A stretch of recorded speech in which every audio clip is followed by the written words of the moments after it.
시편 23편을 고백함으로 오늘 새벽 기도회를 하나님께 올려드리도록 하겠습니다. 여호와는 나의 목자시니 내가 부족함이 없으리로다. 그가 나를 푸른 초장에 누이시며 쉴만한 물가으로 인도하시는도다. 내 영혼을 소생시키시고 자기 이름을 위하여 의의 길로 인도하신도다. 내가 사망의 음침한 골짜기로 다닐지라도 해를 두려워하지 않을 것은 주께서 나와 함께 하심이라. 주의 지팡이와 막대기가 나를 안위하시나이다. 주께서 내 원수의 목전에서 내게 상을 베푸시고 기름으로 내 머리에 바르셨으니 내 잔이 넘치나이다. 나의 평생의 선하심과 인자하심이 정녕 나를 따르리니 내가 여호와의 집에 영원히 거하리로다. 아멘. 찬송가 455장 주 안에 있는 나에게 찬양하겠습니다.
아침에 우리에게 주신 말씀은 출애굽기 14장 15절에서 31절까지의 말씀입니다.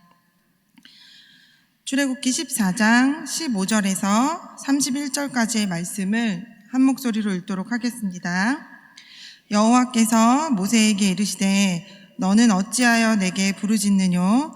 이스라엘 자손을 명하여 앞으로 나가게 하고 지팡이를 들고 손을 바다 위로 내밀어 그것으로 갈라지게 하라. 이스라엘 자손이 바다 가운데 육지로 행하리라. 내가 애굽 사람들의 마음을 강팍해 할 것인즉 그들이 그 뒤를 따라 들어갈 것이라. 내가 바로와 그 모든 군대와 그 병거와 마병을 인하여 영광을 얻으리니 내가 바로와 그 병거와 마병으로 인하여 영광을 얻을 때에야 애굽 사람들이 나를 여호와인 줄 알리라 하시더니 이스라엘 진 앞에 행하던 하나님의 사자가 옮겨 그 뒤로 행하매 구름 기둥도 앞에서 그 뒤로 옮겨 애굽 진과 이스라엘 진 사이에 이르러 서니 저편은 구름과 흑암이 있고 이 편은 밤이 광명하므로 밤새도록 저편이 이 편에 가까이 못하였더라. 모세가 바다 위로 손을 내어 민대 여호와께서 큰 동풍으로 밤새도록 바닷물을 물러가게 하시니 물이 갈라져 바다가 마른 땅이 된지라. 이스라엘 자손이 바다 가운데 육지로 행하고 물은 그들의 좌우에 벽이 되니 애굽 사람들과 바로의 말들, 병거들과 그 마병들이 다 그 뒤를 쫓아 바다 가운데로 들어오는지라. 새벽에 여호와께서 불구름 기둥 가운데서 애굽 군대를 보시고 그 군대를 어지럽게 하시며 그 병거 바퀴를 벗겨서 달리기에 극난하게 하시니 애굽 사람들이 가로되 이스라엘 앞에서 우리가 도망하자. 여호와가 그들을 위하여 싸워 애굽 사람들을 치는도다. 여호와께서 모세에게 이르시되 내 손을 바다 위로 내어 밀어 물이 애굽 사람들과 그 병거들과 마병들 위에 다시 흐르게 하라 하시니 모세가 곧 손을 바다 위로 내어 밀매 새벽에 미쳐 바다의 그 세력이 회복된지라. 애굽 사람들이 물을 거슬려 도망하나 여호와께서 애굽 사람들을 바다 가운데 엎으시니 물이 다시 흘러 병거들과 기병들을 덮되 그들의 뒤를 쫓아 바다에 들어간 바로의 군대를 다 덮고 하나도 남기지 아니하였더라. 그러나 이스라엘 자손은 바다 가운데 육지로 행하였고 물이 좌우에 벽이 되었었더라. 그날에 여호와께서 이같이 이스라엘을 애굽 사람의 손에서 구원하심에 이스라엘이 바닷가의 애굽 사람의 시체를 보았더라. 이스라엘이 여호와께서 애굽 사람들에게 베푸신 큰 일을 보았으므로 백성이 여호와를 경외하며 여호와와 그 종 모세를 믿었더라. 아멘. 하나님께서는 오늘 본문에서 모세에게 더 이상 부르짖지 말고 행동하라고 명령하십니다. 우리 15절의 말씀을 한번 더 읽어보도록 하겠습니다.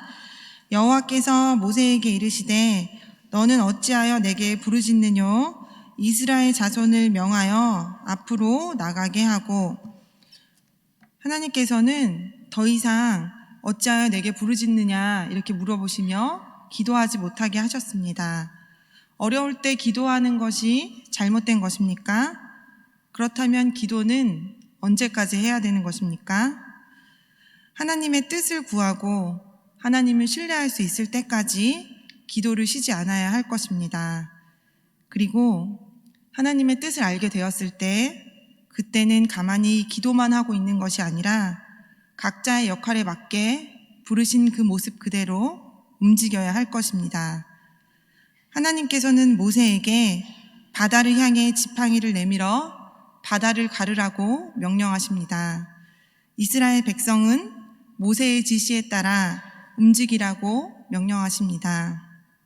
왜냐하면 갈라진 바다에 바닥이 드러나 마른 땅이 될 것이기 때문입니다. 하나님께서는 바다의 물도 통제하셔서 하나님의 새로운 역사를 창조하시는 분이십니다. 하나님께서는 바로의 모든 전차 부대를 바다의 수몰시킴으로 하나님의 하나님 되시는 영광을 드러내시기 때문입니다. 그리하여 모든 이스라엘 사람들 뿐만 아니라 이집트 사람들까지 그분이 하나님이셨구나, 하나님의 하나님 되심을 알게 될 것입니다. 하나님의 뜻과 하나님의 계획이 이루어지기까지는 우리는 다 하나님의 도구입니다. 하나님이 일하시기 전까지는 두려워도 힘들어도 낙심되어도 멈추지 말고 우리에게 맡겨주신 하나님의 고귀한 역할을 잘 감당해야 될 것입니다. 조금 요즘 말이지만 낄끼 빠빠 이 말 아시나요? 낄 때 끼고 빠질 때 빠져야 한다는 말인데, 끼어서 부지런히 내 몫을 감당하지만 하나님께서 일하시는 때에는 빠져야 한다는 것입니다. 이렇듯 기도를 할 때가 있고 행동을 해야 할 때가 있습니다. 길이 없는 홍해로 들어서게 하신 것은 하나님께서 실수하신 것일까요? 하나님은 이미 하나님의 큰 그림으로 이미 홍해를 가르실 계획을 가지고 계시지는 않았을까요? 길은 우리의 눈에는 보이지 않지만 하나님의 눈에는 다 보였을 것입니다. 마음을 다해 기도하면 하나님을 크게 보는 믿음의 눈이 띄어져서 하나님을 신뢰하는 믿음이 생기고, 믿음이 있으면 일어나서 행동을 할 수 있기 때문입니다. 이집트 군대가 쫓아오고 앞에는 가로막힌 홍해 바다입니다. 이때 이스라엘 백성은 두 가지의 선택을 할 수 있을 것입니다. 애국 군대가 자꾸 쫓아올 때 살려달라고 빌면서, 그리고 빌다 보면서 또 그 중에 또 200만 명이 움직였으니까 그 중에 죽어있는 사람들 중에 죽은 척하면서 몇 명이 또 산다면 조금이라도 살 확률이 있기 때문에 그러한 방법이 있을 수 있고, 또는 또 피장파장이다 생각하여서 애국 군대와 싸움을 하는 것도 몇 명은 살아남을 수 있을 것입니다. 왜냐하면 적어도 몇 명이라도 살 수 있기 때문입니다. 그렇지만 앞에 보이는 홍해 바다로 들어가게 되면 100% 다 죽게 됩니다. 바닷속에 맨몸으로 들어가면 다 죽는 것인데 하나님의 계획은 다 죽는 홍해로 들어가라 하십니다. 그리고 바닷물을 먼저 짠하고 다 갈라서 바닷물이 갈라져서 땅이 됐다, 이렇게 건너가라, 이렇게 하신 것이 아니라 이스라엘 백성이 먼저 그 발을 디딛는 것이 먼저였습니다. 이렇듯 믿음의 발자국을 떼지 않으면 역사는 일어나지 않기 때문입니다. 하나님이 하나님 되심을 믿고 우리의 발걸음을 떼게 하는 것, 이것이 믿음입니다. 우리에게 가득 차 있는 두려움을 뛰어넘는 것입니다. 발이 처음 앞장서서 들어선 순간에, 그 순간 동시에 모세의 지팡이가 들리면서 그 타이밍에 동시에 바닷물이 열리기 시작합니다. 우리 21절의 말씀도 한번 읽어보도록 하겠습니다. 모세가 바다 위로 손을 내어민데 여호와께서 큰 동풍으로 밤새도록 바닷물을 물러가게 하시니 물이 갈라져 바다가 마른 땅이 된지라. 몇 시간 동안 동풍이 불어와서 땅을 말립니다. 바다에 있는 길을 볼 수 있는 것처럼 하나님은 이렇게 새로운 길을 만드셨습니다. 애굽 사람들은 장자의 죽음까지 겪는 10가지 재앙을 겪으면서 모두가 다 죽게 됐다는 걸 깨닫고 이스라엘 백성을 내보냈습니다. 10가지의 재앙을 겪고 마지막에는 장자의 죽음까지 겪은 바로는, 근데 노예가 떠나자 자신이 살아남은 거에 감사하기보다 욕심이 들어가 아쉬운 마음이 들었습니다. 이런 바로에게 하나님께서는 하나님이 누구이신지 보여주시려고 하십니다. 바로와 쫓아오던 군대들이 홍해에 몰살당하는 반전을 준비하고 계시기 때문입니다. 히브리인에 태어난 아기 중에 아들은 나일강에 던지라 명하던 위풍당당하던 애굽이었습니다. 자신의 용맹을 상징하는 철병거가 수장될 거라고 감히 생각이나 했었겠습니까? 우리는 이렇듯 우리의 인식으로만 작게 하나님을 봅니다. 그러나 하나님은 우리에게 익숙한 대로만 말씀하시는 작고 한계가 있는 하나님이 아니십니다. 우리의 사건이나 경험에 하나님이 갇히지 않으십니다. 눈을 들어 모험을 하게 하시도록 하나님의 하나님됨을 보게 하시려고 우리에게 한 번도 가보지 않은 길을 가라 하십니다. 이러한 하나님의 방법은 세상의 방법과는 차원이 다릅니다. 모세가 지팡이를 들고 바다 위로 손을 내밀자 바다가 양쪽으로 갈라졌습니다. 누가 바닷속에 길이 있을 거라 상상이나 했겠습니까? 출애굽한 이스라엘 백성들은 바닷속의 마른 땅처럼 걸어간 역사적인 존재가 되었습니다. 그리고 이 길은 이스라엘 백성들만을 위한 특별한 길이었습니다. 이스라엘 백성들을 추격해 바닷속으로 들어온 애굽 군대는 불기둥과 구름기둥이 어지럽게 하자 더 이상 앞으로 나가는 전진을 할 수 없었습니다. 이렇듯 하나님은 우리의 생각을 뛰어넘는 위대하시고 전능하신 분입니다. 그러하기에 인간의 생각으로 하나님의 하나님 되심을 제한해서는 안 될 것입니다.